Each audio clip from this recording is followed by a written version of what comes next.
നല്ല നാടൻ നെല്ലിക്ക കൊണ്ട് നമുക്കൊരു ലേഹം ഉണ്ടാക്കിയാലോ?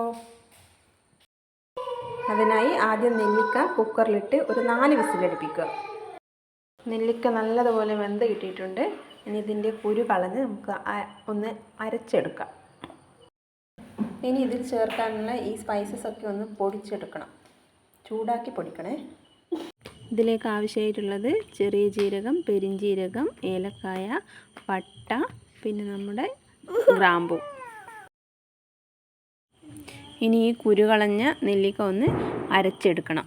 സ്പൈസസ് പൊടിച്ചതിൽ തന്നെയാണ് ഞാൻ അരക്കുന്നത്. ഇനി നമുക്ക് ലേഹം ഉണ്ടാക്കാനായിട്ട് തുടങ്ങാം. ആദ്യം തന്നെ ഒരു ചുവട് കട്ടിയുള്ള ഉരുളി എടുത്തിട്ട് അതിൻ്റെ അകത്താണ് ഉണ്ടാക്കുന്നത്. അല്ലെങ്കിൽ മറ്റുള്ള പാത്രങ്ങളൊക്കെ എടുത്താൽ അടി കരിഞ്ഞു പോകും. കുറേ സമയമിട്ട് ചെയ്യേണ്ടതല്ലേ. അതുകൊണ്ട് ചുവട് കട്ടിയുള്ള ഉരുളിയാണെങ്കിൽ അതായിരിക്കും ഏറ്റവും നല്ലത്. ഇതിലേക്ക് കുറച്ച് പശുനെയ്യ് ഒഴിച്ച് കൊടുക്കുക.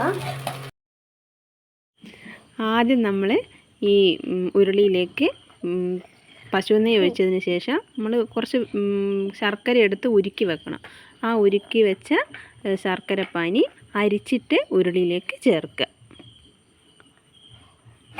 അടുത്തതായി നമ്മൾ അരച്ച് വെച്ചിട്ടുള്ള നെല്ലിക്ക ഇതിൽ ചേർത്തിട്ട് നന്നായി ഇളക്കി കൊടുക്കുക. ഇത് 2 ഇൻഗ്രീഡിയൻസ് 3 കാര്യങ്ങൾ ഇതിലേക്ക് ആവശ്യമുള്ളൂ. പെട്ടെന്ന് തന്നെ നമുക്ക് ഉണ്ടാക്കിയെടുക്കാം. കുറച്ച് ഇങ്ങനെ ഇളക്കി കുറച്ച് ബുദ്ധിമുട്ടുള്ളൂ. വേറെ ഒന്നും അത്ര പെട്ടെന്ന് തന്നെ ഉണ്ടാക്കിയെടുക്കാൻ പറ്റുന്ന സംഭവമാണ്. കുറച്ച് നീളമുള്ളൊരു ചട്ടകം കൊണ്ടുവേണം നമ്മൾ ഇളക്കി കൊടുക്കാൻ. അല്ലെങ്കിൽ വല്ലാണ്ട് ഇങ്ങനെ പൊട്ടിത്തെറിച്ച് നമ്മൾ കണ്ണിലെല്ലാം തെറിക്കും. കുറേ സമയം ഇളക്കി കൊടുക്കാം.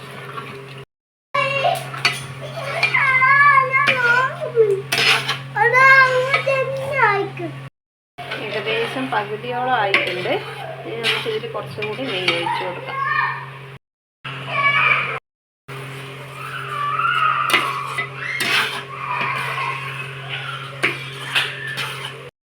ഇതിലേക്ക് സ്പൈസസ് ആഡ് ചെയ്യാം.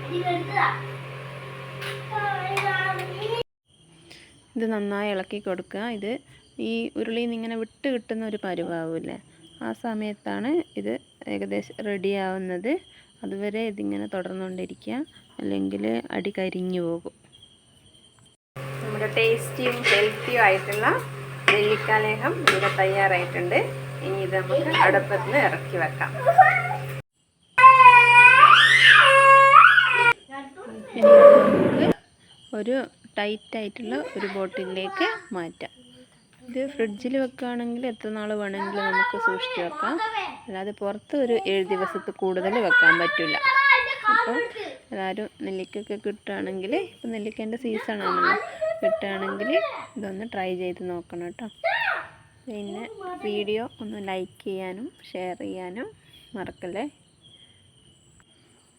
Okay, thank you for watching. നമുക്കിനി അടുത്തൊരു വീഡിയോ ആയിട്ട് വീണ്ടും കാണാം. ഇപ്പോൾ കുറേ ആയ വീഡിയോസ് ഒന്നും ഇടാത്തത്. ഇന്ന് ന്യൂ ഇയറൊക്കെ ആയിട്ട് ഒരു വീഡിയോ ഇടാമെന്ന് വെച്ചിട്ടാണ്. ഇനി എന്തെങ്കിലുമൊക്കെ ആയിട്ട് നമുക്ക് കാണാം. അപ്പോൾ എല്ലാവർക്കും സന്തോഷവും സമാധാനവും നിറഞ്ഞ ഒരു പുതുവർഷം ആശംസിക്കുന്നു. പിന്നെ എല്ലാവരും ഈ നെല്ലിക്ക ലേഹം ഒന്ന് പറ്റുവാണെങ്കിൽ ട്രൈ ചെയ്ത് നോക്കുക. കുട്ടികൾക്കൊക്കെ ഇഷ്ടപ്പെടും. എൻ്റെ മക്കൾക്കൊക്കെ ഭയങ്കര ഇഷ്ടമാണ് ഇത്. അപ്പം നല്ലതല്ലേ, നല്ല നെല്ലിക്ക തന്നെ നല്ലതല്ലേ. അപ്പോൾ ഇങ്ങനെയൊക്കെ ആക്കി കൊടുത്ത്, നെല്ലിക്ക പച്ചയായിട്ട് കുട്ടികൾ അങ്ങനെ കഴിക്കില്ലല്ലോ, ഇങ്ങനെയൊക്കെ ആക്കി കൊടുക്കാൻ നോക്കുക. Okay, by.